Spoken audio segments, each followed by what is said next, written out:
Bhumija classes, मेहनत हमारी सफलता आपकी। नमस्कार दोस्तों, और आज हम केमिस्ट्री की क्लास में लेकर आए हैं एक और टॉपिक जिसका नाम है रासायनिक संयोजन के नियम।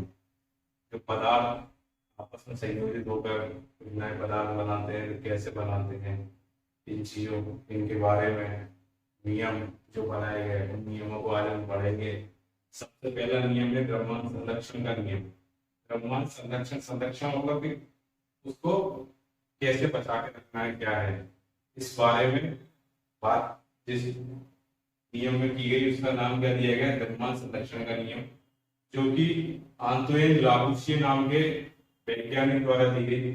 रसायन शास्त्री, उनने क्या बोला कि द्रव ना तो बनाया जा सकता है ना ही उसे नष्ट किया जाता है। मतलब कोई सा भी पदार्थ जो है उसको ना तो बनाया जा सकता है ना नष्ट किया जा सकता है। मतलब कि पदार्थ बनाया और नष्ट नहीं किया जा सकता है, बस वो क्या होते हैं, एक रूप से दूसरे रूप में बदल जाते हैं, खत्म नहीं होते और ना ही उन्हें बनाया जा सकता है, बस उनके रूपों में परिवर्तन किया जा सकता है।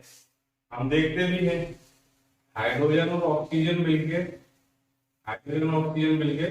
H2O पानी बना लेते हैं, कार्बन और ऑक्सीजन मिलकर कार्बन डाइऑक्साइड गैस बना लेती है। और जब अगर उनको अलग अलग किया जाता है तो कार्बन अलग रहता है, ऑक्सीजन अलग रहता है। मतलब कि पदार्थ आपस में रूप बदलते जाएंगे, ठीक है, पर ना तो वो नष्ट होंगे ना क्या होगा, उनको बनाया जा सकता है। मतलब कि हम कार्बन को नहीं बना सकते, हम ऑक्सीजन को नहीं बना सकते, हम उनका रूप परिवर्तित कर सकते हैं, ठीक है। अब दूसरे नियम पे आते हैं जिसको बोलते हैं स्थिर अनुपात का नियम या निश्चित संगठन का नियम। स्थिर अनुपात मतलब कि फिक्स है उनका रेशियो, उनका अनुपात जो है, किस अनुपात में उन्हें मिलाना है वो निश्चित है। जैसे पानी बनाते हैं तो H2O मतलब 2 हाइड्रोजन 1 ऑक्सीजन, कार्बन डाइऑक्साइड बनाते हैं 1 कार्बन 2 ऑक्सीजन, ये अनुपात निश्चित है।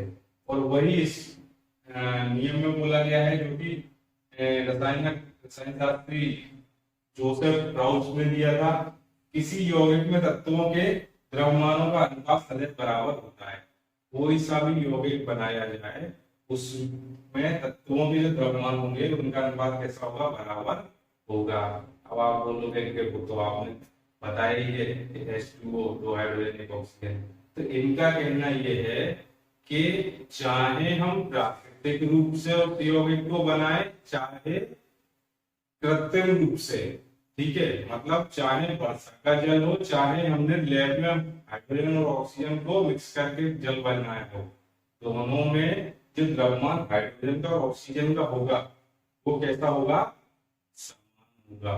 कार्बन डाइऑक्साइड चाहे हम सांस छोड़ रहे हो तो कार्बन डाइऑक्साइड हो, या हम लैब में बना लें या किसी चीज को जला के कार्बन डाइऑक्साइड बनाए हो, तो जो कार्बन और ऑक्सीजन का द्रव्यमान होगा उसमें वो कैसा होगा, जो हम नेचुरली कार्बन डाइऑक्साइड छोड़ रहे हैं उसका और प्राकृतिक रूप से जो मिल रही है हमें, ठीक है, और जो हम संश्लेषित कर रहे हैं कृत्रिम रूप से बना रहे हैं लैब में, उसमें तत्वों का द्रव्यमान है वो कैसा रहेगा, बराबर रहेगा।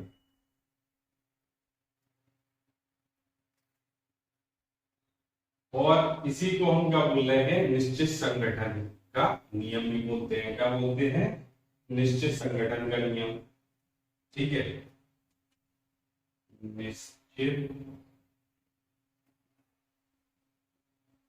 संगठन का नियम मतलब कि फिक्स है, इतने इतने ही द्रव्यमान इतने अनुपात में ही मिलाने हैं, इससे कम ज्यादा करेंगे तो हमारा यौगिक नहीं बनेगा।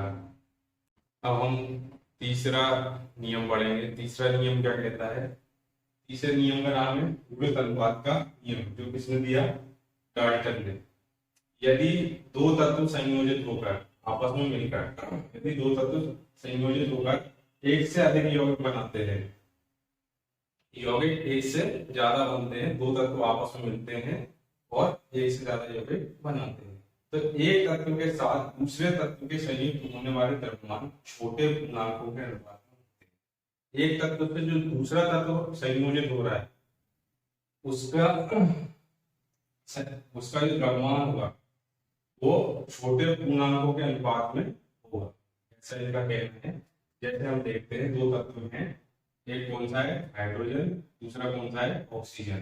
ठीक है, तो हाइड्रोजन ऑक्सीजन से दो हाइड्रोजन ऑक्सीजन एक ऑक्सीजन से मिलेंगे तो H2O बनेगा, और एक और कौन सा एलिमेंट बनता है H2O2 हाइड्रोजन पर ऑक्साइड। ऐसे करके हमारे दो यौगिक बनते हैं। अब हम देखें यहाँ हाइड्रोजन तो बराबर है, मतलब एक तत्व तो बराबर है, और यहाँ ऑक्सीजन की बात करें तो कितना द्रव्यमान आ रहा है 16, यहाँ ऑक्सीजन का द्रव्यमान कितना आ जाएगा 2 है, 2 परमाणु है तो कितना हो जाएगा 32। और 16 और 32 का अनुपात देखें अपन तो 1:2 छोटे पूर्णांकों के अनुपात में। बस इतनी सी बात बोल रहा है कि दो तत्व आपस में संयोजित होकर एक से अधिक यौगिक बनाते हैं। एक से अधिक दो तत्व थे हाइड्रोजन और ऑक्सीजन, एक से अधिक तत्व बनाए जल और हाइड्रोजन पर ऑक्साइड। तो क्या हुआ, एक तत्व के साथ, एक तत्व कौन सा हाइड्रोजन के साथ दूसरे तत्व के संयुक्त होने वाले द्रव्यमान, दूसरा तत्व कौन सा है ऑक्सीजन जो संयोजित हो रहा है। ठीक है, इसका जो द्रव्यमान है दूसरे तत्व के संयुक्त होने वाले द्रव्यमान छोटे पूर्णांकों के अनुपात में होते हैं। इसका इसमें एक ऑक्सीजन था और यहाँ दो ऑक्सीजन है, इनके द्रव्यमानों का अनुपात देखेंगे तो एक छोटे पूर्णांक के अनुपात के अनुपात में है। अब हम आते हैं गैस विषय का गैसीय आयतनों का नियम। ये रसायन शास्त्री गैस विषय के लिए नियम दिया था, ये गुणित अनुपात का नियम किसने दिया था डॉक्टर ने। गैसीय अनुपात गैसीय आयतनों का नियम क्या बोल रहा है, जब रासायनिक अभिक्रियाओं में गैसें संयुक्त होती हैं, रासायनिक अभिक्रिया में अब जो तत्व है वो कैसे है गैसीय अवस्था में है। ठीक है, या तो गैसें संयुक्त होती हैं या बनती हैं, या तो संयुक्त हो रही हैं या फिर क्रिया के बाद में गैसें बन रही हैं, तो उनके आयतन तरल अनुपात में होते हैं। जैसे हमने बोला था कि सरल अनुपात में उनके आयतन होते हैं। जैसे H2O की बात करें H2+O H2O। ठीक है, तो यहाँ क्या है गैस है। ठीक है, 2:1 के अनुपात में इसके दो परमाणु इसका एक, ठीक है, फॉर्मूला H2O ही रहेगा। ठीक है, तो 2:1 के अनुपात। तो यही बोला गया है कि गैसें संयुक्त होती हैं या गैस बनती है या संयुक्त हो रही है। ठीक है, तो उनके आयतन कैसे होंगे सरल अनुपात में होंगे। सरल अनुपात 2:1 के अनुपात में है। ये हाइड्रोजन गैस है और ये ऑक्सीजन गैस है। केवल कंडीशन क्या होती है सरल अनुपात में होने के लिए कि जो भी गैसें हैं, जितनी भी गैसें हैं वो सब कैसे होना चाहिए समान ताप पर और समान दाब पर होनी चाहिए। और इस नियम को, यह नियम स्थिर अनुपात के नियम के बाद आया है। ठीक है, और उसके जैसा ही नियम है, केवल ये गैसों पे लागू होता है। और इसकी एवोगैड्रो ने आगे जाके की है। 5वां नियम जो है वो एवोगैड्रो का नियम है, जिसमें एवोगैड्रो द्वारा बोला गया कि समान ताप और दाब पर सभी गैसों के समान आयतनों में अणुओं की संख्या समान होनी चाहिए। ये जो नियम था ये ज्यादा आगे चल नहीं पाया, इसको ज्यादा बढ़ावा नहीं मिला, इसकी व्याख्या बहुत अच्छे से नहीं हो पाई। तो जो महत्वपूर्ण रहे वो 4 रहे। एक जिसमें हमने पढ़ा था कि पदार्थ को ना तो बनाया जा सकता है ना नष्ट किया जा सकता है। ठीक है, दूसरा हमारा स्थिर अनुपात का नियम था। तीसरा हमारा जो था वो गुणित अनुपात का नियम था। उसके बाद हमारा जो था वो गैसों के लिए था, गैस विषय का जो नियम था। ऐसे करके हमने, और उसके बाद पांचवा अवोगाड्रो का नियम जो इतना ज्यादा महत्वपूर्ण नहीं है। तो हमें ये 4 नियमों को अच्छे से याद रखना है, वन लाइनर में आ जाते हैं ये, और जो 2 नंबर के क्वेश्चन आते हैं। धन्यवाद।